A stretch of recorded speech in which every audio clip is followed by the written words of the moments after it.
It's episode 648 of the Locked On Rangers podcast. On today's show, I'm talking about the Rangers getting swept by the Orioles, Cole Ragans finally getting the call-up, and 3 things the Rangers need to figure out by the end of the season. All that and more on this episode of Locked On Rangers. Let's get into it.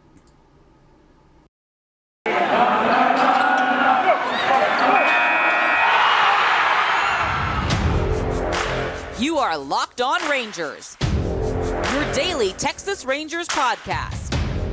Part of the Locked On Podcast Network, your team every day.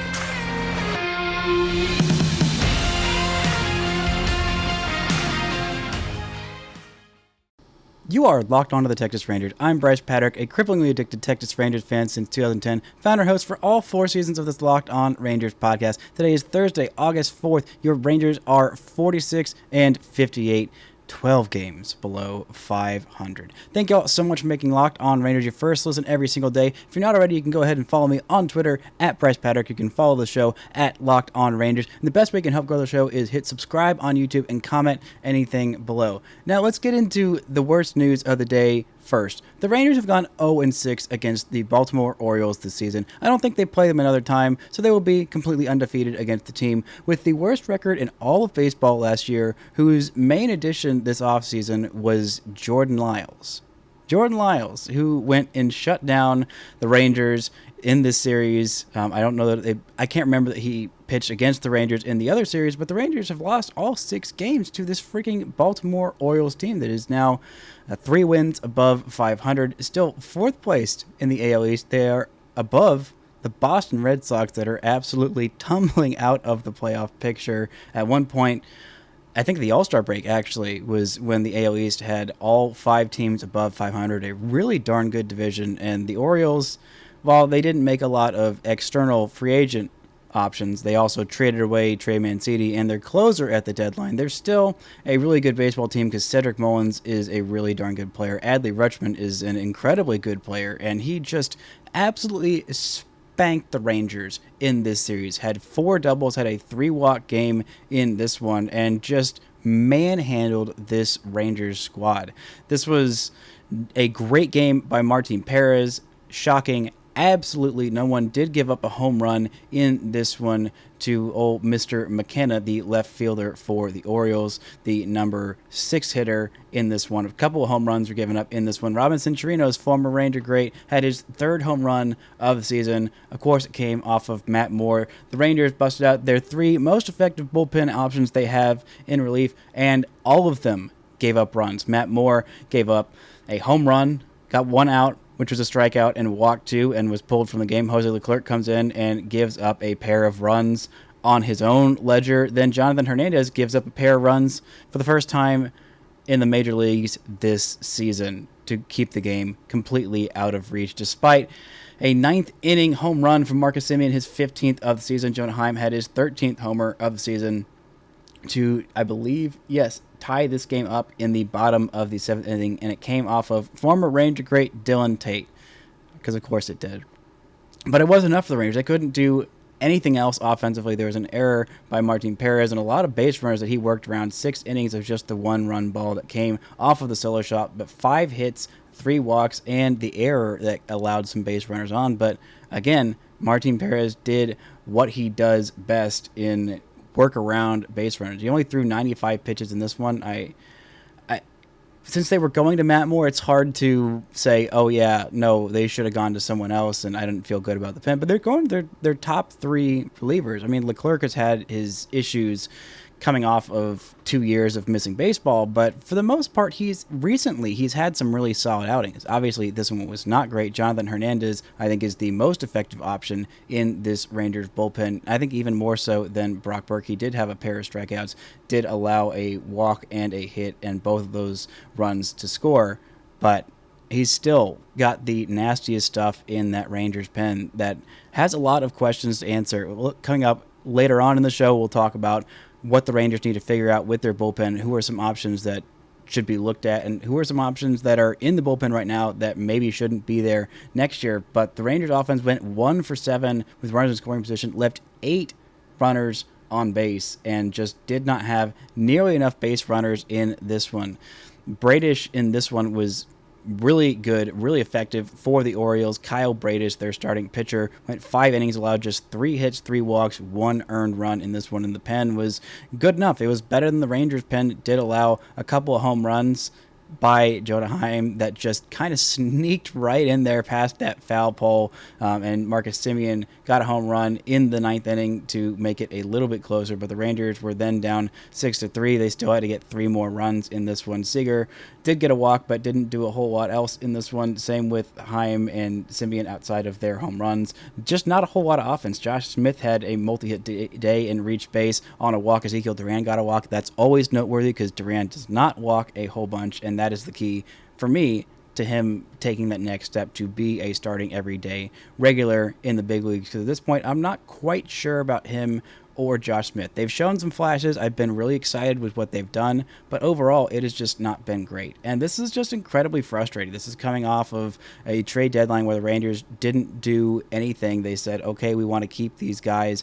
We want to keep Martin Perez. We want to keep Matt Moore, and we want to have that exclusive window to re-sign these guys. And it just wasn't exactly super inspiring. They trade the guy in their pen who has been very effective and has several years of control left, but they keep the guy who's going to be a free agent at the end of the season and who has not shown a consistent ability to maintain this. Granted, Matt Bush, his consistent ability to maintain this was in 2016 and 17, and he has missed most of the last 3 years, and he has had 2 Tommy John surgeries, and he is 36 years old, but still, he is under contract, and if you can keep him healthy, then he is going to be a good part of a good bullpen. But the Rangers did get a decent return on him. I don't hate it. I don't hate it at all.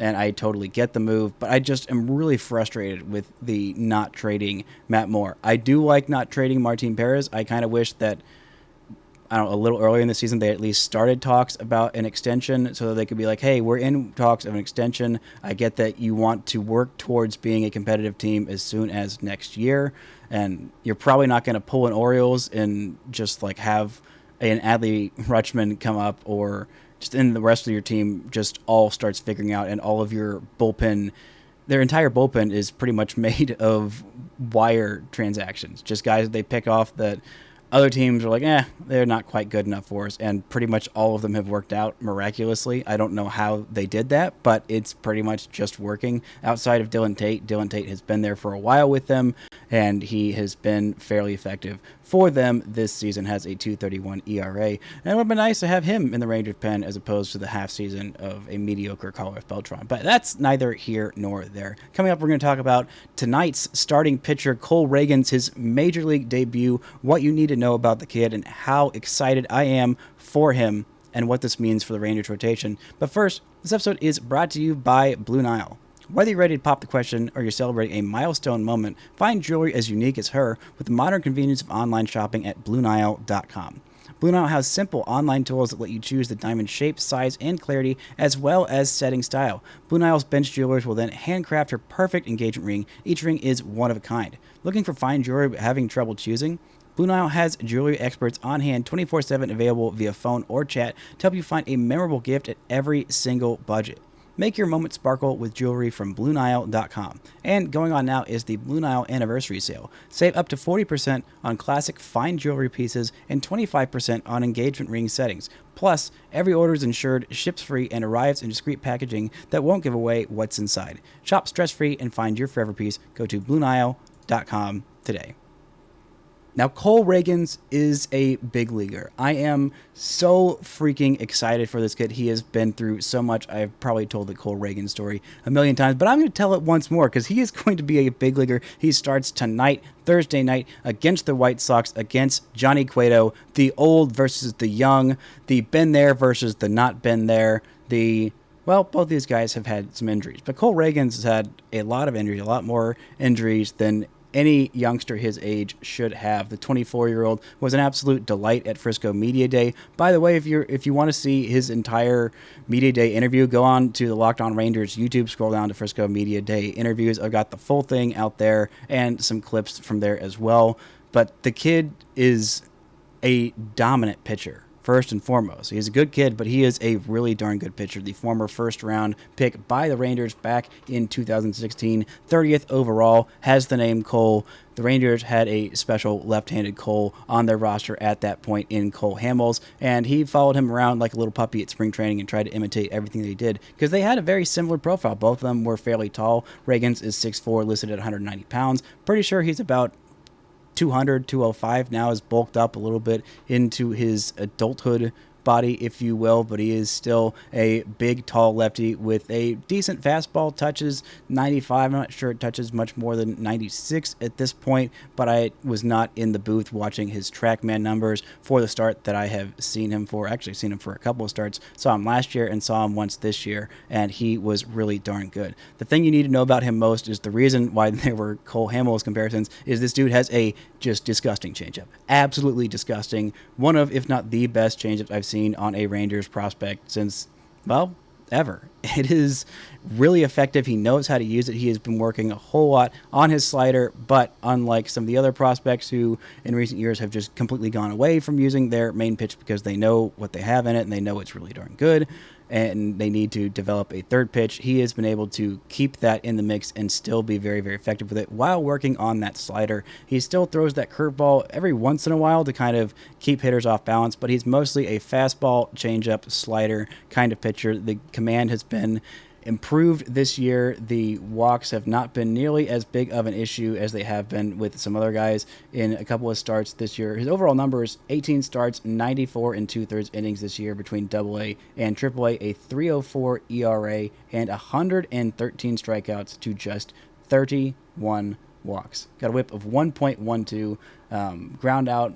about the same as flyouts, but he has been very, very effective at both levels. He's gone 6 innings in the vast majority of his starts in AAA and has allowed 2 or fewer runs in all but 2 of his AAA starts. Did have one blow-up start in Las Vegas where he gave up 7, but for the most part, he has been very, very effective. If you don't know why I was talking about the injuries, he's had 2 Tommy John surgeries, and he is 24 years old. He missed all of 2018, 2019, 2020. He had the first Tommy John surgery after the 2017 season, his first professional year. He was pretty solid that year, 57 innings with a 3.64 ERA and 87 strikeouts at Spokane, the short season league that is no longer with the Rangers. RIP, pouring out for short season. But as soon as he got back from that first Tommy John surgery, he's on the mound, he's ready to go, boom, another Tommy John surgery. Absolutely devastating. And with Tommy John, in case you don't know, it's 3 strikes and you're out. You cannot have a third Tommy John surgery. So if he tears his UCL again, that's it. He's done playing baseball. That's it for Cole Ragans in his career. So the fact that he was pitching in 2021, he also missed that season in 2020 because, COVID.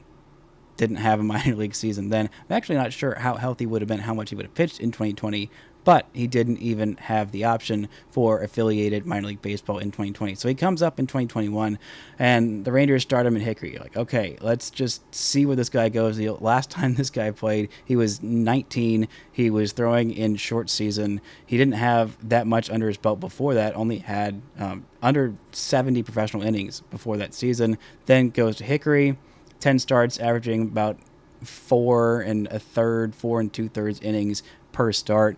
Has a 3.25 ERA. Solid stuff. Really solid stuff. About a league average age there at 23 in high A. Then bumps up to Frisco, and the numbers aren't quite as great, but he is still pitching, and his arm was still attached. Had a crap ton of walks at Frisco. 5 walks per 9 in 36 1/3 innings last year, but we're like, hey, this guy is still pitching. He's still 23. He was 1.7 years younger than the average pitcher in the Texas League last year, and that was a hugely, hugely encouraging sign. Then this year comes out, looks absolutely dominant. The slider looks much better. The changeup looks as disgusting as always, and he is being able to stay in the strike zone. 2.5 walks per 9 at Round Rock to 3.3 walks per 9 at Frisco, 11.4 Ks per 9 in Frisco, 10 Ks per 9 in Round Rock. The kid is ready. The Rangers have a need in their rotation. I really think it's about time to be done with the Spencer Howard as a starting pitcher experiment. It's time to throw him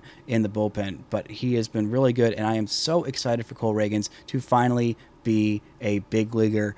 And, there are a couple other notes that I wanted to touch on in the minor league because there are a couple guys who just got called up recently and have been absolutely crushing it. The first of those, I have not mentioned his name, I don't think, all season, and that is to my own detriment because this guy has been excellent this year. That's right. I'm talking about JP Martinez, Julio Pablo Martinez, the guy who the Rangers signed out of Cuba several years ago to a pretty darn big bonus.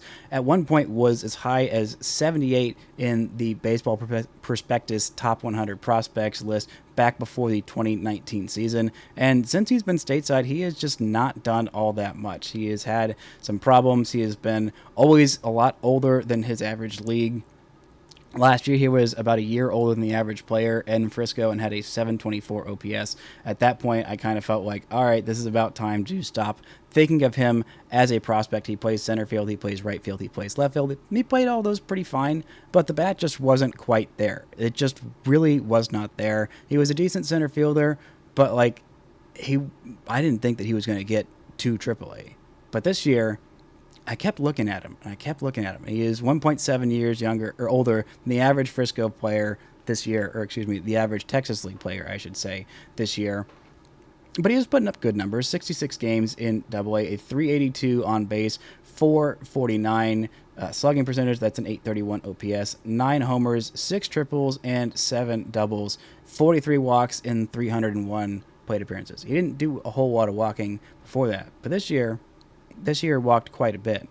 And I thought, okay, maybe there's a little something different there. Maybe it's something to keep an eye on. But he was still hitting, I think, highest of 6. Maybe sometimes he'd be batted up higher in the lineup. And I thought, okay, why are you doing that? This guy is not really a prospect at this point. Then the Rangers call him up to AAA.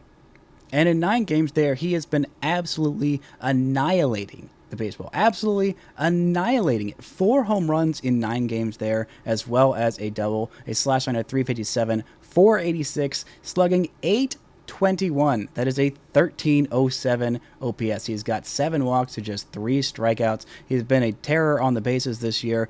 In Frisco, he had 25 stolen bases, was caught stealing 9 times. He's been stolen 5 bases without being caught stealing in AAA this year. I think he is really making his push. He's still 26 years old. There's still a big league career of several years to be had there. If he is that 4th outfielder type, I think he probably could be. I don't know. He has really looked a lot different this year. I don't know exactly what it is about him. He is a left-handed bat, throws left-handed, but I think there's something there. And it's not just because he has the exact same birthday as me, 2 years younger, but the exact same day. But still, this is a guy who I think could probably crack the Rangers roster, who I think has a little bit more value than Nick Solak. Giving him at bats might be a little bit more valuable, and he might be able to do a little something there if he gets a cup of coffee at the end of the season. If the Rangers wanted to open up one of those roster spots for him, I would not be against it. Granted, he'd have to continue what he's doing at Round Rock, but I'm telling you, so far there's something different about him. And really quickly, Aaron Zavala got called up to AA Frisco,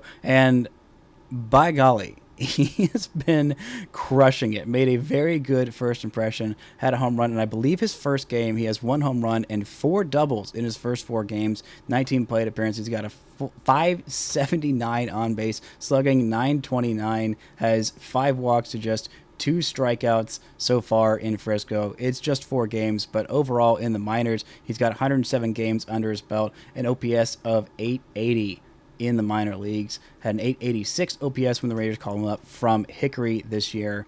It was a little bit of a case of I thought he was a little older than the leagues, so he was just doing much better. 15 games in Down East last year, had an 867 OPS, was about league average age, but still felt a little on the older side, like he could have handled a little bit higher of a level. Same with Hickory. He was a little slow to get that bat going. I mean, the walks were nice. He didn't quite walk more than he struck out, but he still walked at an insane rate. 67 walks in 375 plate appearances is really good.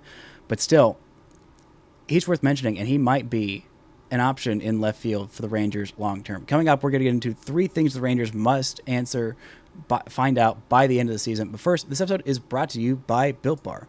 If you haven't tried Built Bar Puffs yet, you are depriving yourself of one of life's greatest joys. And guess what? There is a new flavor. You ready? It's delicious, indulgent cookie dough. Covered in chocolate. That's right, Built has done it again. I literally just ordered myself a box of these bars. Been checking my email and waiting for that box to come because they sent us, a Locked On host, a free box of that cookie dough flavor. And it is, oh my gosh, it's absolutely delicious. The cookie dough chunk puffs are only 160 calories and they've got a whopping 15 grams of protein in them. If you run to Built.com, snag yourself a box for you or the family. It's the perfect treat. Or if you can find a really good hiding place in your own house, these are ones that you might want to hide away from everybody else. You just keep them to yourself because they are that freaking good. You're going to love the new cookie dough chunk puff wherever you need a box for your workout, a late night treat, or just grab a quick bite. Built is the perfect protein bar. They taste better than a candy bar. Ditch the calories, fat, and sugar. Grab yourself a Built bar. Go to Built.com. Use promo code LOCKED15 to get 15% off your order. Use promo code LOCKED15 for 15% off at Built.com. Now let's look at 3 things the Rangers must answer by season's end. The trade deadline is done, and this is the time to put up or shut up and figure out how this season's going to end. Because right now, it has not been good for the Rangers so far this season. It has been improved from last year, but still not anywhere near where they want to be. Their Pythagorean record is now exactly at 500, and so that's theoretically where they should be if they weren't so absolutely horrendous in these one-run games. 467 runs scored, 470 runs allowed. The Rangers are -3 run differential, and they are more than 12 games under 500. Just absolutely astonishing. Number 1, the Rangers need to extend Martin Perez and probably Matt Moore as well. John Daniels' entire reasoning in bringing those guys back, well, most of it, part of it was impact on the young pitchers, teaching them how to figure stuff out and yada, yada, yada. And that's something that we can't quantify. I am not in there every day. It is not really, even the Rangers who are there every day can't really quite quantify what that means. Having a guy like Martin Perez and Matt Moore who have been around the big leagues for so freaking long and can help these guys with routines and what to do when you're struggling and how to get better and all that stuff that the veterans bring. It's not really a quantifiable thing. But another thing that he did bring up, which I think is the main thing, is that we want a few months to negotiate with these guys where we have an exclusive window to negotiate a contract extension. Okay, I get that. But you also hadn't started doing that with Martin Perez. You probably should have started a little earlier. Like, I get it that you wanted to see, okay, are these numbers really, is this sustainable? Is this really who he is? Because even if he does fall back to kind of the old Martin Perez, it's still a valuable pitcher and something that the Rangers need, a guy who can just eat innings. That's what the Rangers thought they were getting, a guy who would be a number 4 or 5 and just go kind of Jordan Lyles-ian, but like a little bit better and left-handed, and, you know, grew up in the organization and likes it here, clearly. But that's not what they got. They got a top 10 pitcher in the American League, a guy who has been absolutely dominant, and they should assign him to an extension. Several years, not just 3, like 4-year extension is something that should be on the table and considered. I mean, I think what the Robbie Ray deal was about 4 years, $104-ish million, and that could be on the table for Martin Perez, and that should be on the table for him. Adjust for inflation, and so maybe mark it up, 20% or however much inflation has been. But no, that is something the Rangers need to get done by the end of the season. He loves it here. The Rangers love him. He's been really darn good on the field and, you know, in the clubhouse, and he loves it here. Get this extension done by the end of the season. If you don't extend Matt Moore and you just lose him for nothing, that's going to be really, really annoying. But you should also probably try and extend him if you really think that what he's doing right now is sustainable. Get him under a multi-year contract. He is not old, even though he's been around for a while. Matt Moore is, where'd we go? 33 years old, so he's still got some good seasons left. He's been really darn effective for you this year, and it's not like you have a crap ton of guys in AAA in the pen waiting to breaking down the door to get into this pen. There are spots to be won, especially with Matt Bush being traded. There are spots there that are available in this Rangers bullpen, so sign him, have a pretty sure thing in your bullpen, because I know the Rangers are thinking about putting Brock Burke in the starting rotation next year, but you need at least one pretty darn sure thing besides Jonathan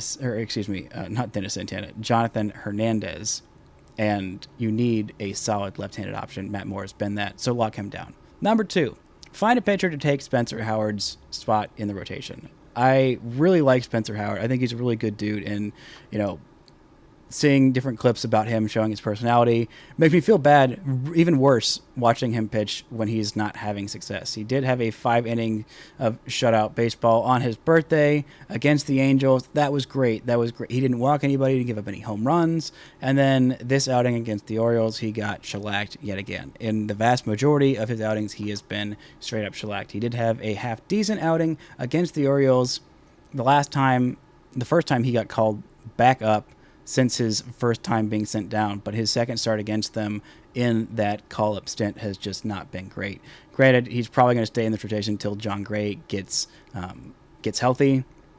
Even with Ragans in here, that gives you about a 5-man rotation of Perez, Dunning, Otto, Howard, and then Ragans. But then once John Gray comes back, I think it's time to just throw Spencer Howard in the pen, make him a hopefully really nasty reliever, maybe even a mediocre reliever. I don't know. But I just don't think whatever the Rangers are trying to fix about him is fixable as a starter. I think he's got some really, really nasty stuff. He's proven that in some of his outings, but it's just time. It's just time to go throw him in that pen. Let the stuff kick up to 99, maybe even 100. Let that nasty slider. Being a 2-pitch pitcher is not detrimental if you're in the bullpen. If those 2 pitches are really darn good, then let those 2 pitches ride. You don't have to worry about the adding in the 3rd and 4th and 5th pitches that he has not been comfortable using consistently for the most part, at least early on, as a starter. I hadn't watched his pitch selection as closely in this start. I know it was pretty darn good in the good start against the Angels, and it was better in the first start against the Orioles, but still, it's just not working. And I think it's time to give the kibosh on that experiment and pretty much admit that you have lost the Kyle Gibson trade. Now, is it Cole Ragans that sticks in that spot? Is it Cole Winn that finally figures it out? Is it Houston Keuchel that comes up and takes a spot in the end and maybe bumps even Glenn Otto out of his spot? I don't know. I wouldn't feel good about that. Or maybe is it Owen White? Has he been just that dominant at Double A? He's only got 4 starts under his belt there. But I don't know. I think I would rather see him in Triple A for a little bit. If he dominates in like 4 starts there, then you give him a call up for like a start or 2 at the big league level by the end of the season, then like that's the best case scenario for Owen White. But still, he really hasn't pitched all that much in his minor league career. I don't think that that's going to be a thing that happens this year. Could he make the rotation out of camp next year? Absolutely. I really do think so, because the guy has been dominant at Double A in 4 starts so far. Still haven't gotten to see him in person. Very much looking forward to my first time that I'll get to go see him in person. But I don't think that's going to be this weekend. Pretty darn sure I'm going to go see Jack Leiter on Friday night. But the third thing that the Rangers need to figure out by the end of the season, figure out who in this bullpen is going to stick around.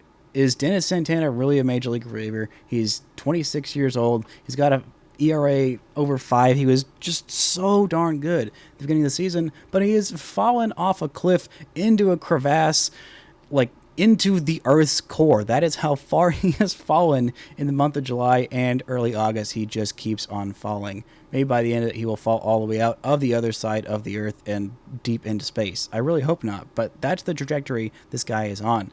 Brett Martin, again, similar situation, hasn't quite fallen off just as badly as Dennis Santana, and he has had some other seasons in the big leagues where he's looked really darn good, but I'm not quite sure at this point. I'm not quite convinced he is a lefty. He doesn't have overpowering stuff. Neither of these guys are big strikeout guys, despite Dennis Santana having a fastball that reaches all the way up there to 99 miles an hour. He's just a ground ball kind of guy. And as good as it is to occasionally have those guys, we've seen the Rangers have some success with Sam Dyson being a high velo ground ball guy and be in that closer role and have some success. There's a lot more variability if you're not striking guys out. And which guys are ready to come up? Is John King ready to come back up and be a contributor? He showed some decent outings early on in the season. Those ended up being a little bit more smoke and mirrors than we thought. He hasn't been super great in AAA. Has been super home run prone. But some guys like Yeri Rodriguez, Chase Lee, Nick Snyder. Nick Snyder, definitely more towards the end of that. But Rodriguez, I think, is definitely a guy who is just about ready. In the month of June, he pitched in 11 2/3 innings in AAA, 20 strikeouts, and a 1.54 ERA. In July, he got rocked just a little bit, a 3.86 ERA, 9.1 innings and 13 strikeouts. He's been a lot better since that May where he had an ERA over 11. In April, he had an ERA over 7. He did start a couple of those games in April, but for the most part, he only had the one start that was in June in the middle of his dominance. I'm pretty sure he was just an opener. So he has finally moved to the pen this year and been, for the most part, pretty darn good. Has a 0 ERA in one outing in August, so I think it's just about time for him to come up. Same with Chase Lee. He had a rough start to his time in AAA. Over the last month, the month of July, had a 3.38 ERA after having an ERA of 27 in June. Was not great for him in those first 4 outings in AAA, but has settled down just a little bit, had a little bit better of a walk rate, just 2 walks in 8 innings in July, 8 strikeouts, 5 runs, 3 of those were earned. So just about ready. The Viper is to come to the Rangers pen, and that's another guy without a lot of strikeout stuff, but we've seen, again, some guys who have better command and a really good sinker come up and thrive in the pen, and maybe Josh Sborz. I honestly have no idea at this point. He is the most hit or miss, hot and cold, Katy Perry type of bullpen pitcher, and I would like the Rangers to figure out what he is, and I would like for me to figure out what the heck he is and what he's doing. That's going to do it for today's edition of Locked on Rangers. I'll be doing a crossover tomorrow, talking about the Rangers farm, talking a little bit about Cole Ragans and his first Major League start, I believe, hopefully, depending on when I record, with Lindsey Crosby, host of Locked on MLB Prospects, talking about the Rangers draft as well. He has got a whole lot of thoughts on that. Also, go check out Locked on MLB with Paul Francis Sullivan. Please call him Sully, the walking baseball encyclopedia. Get it wherever you get your podcasts. That'll do it for today's episode of Locked on Rangers. Until next time, don't forget to enjoy baseball.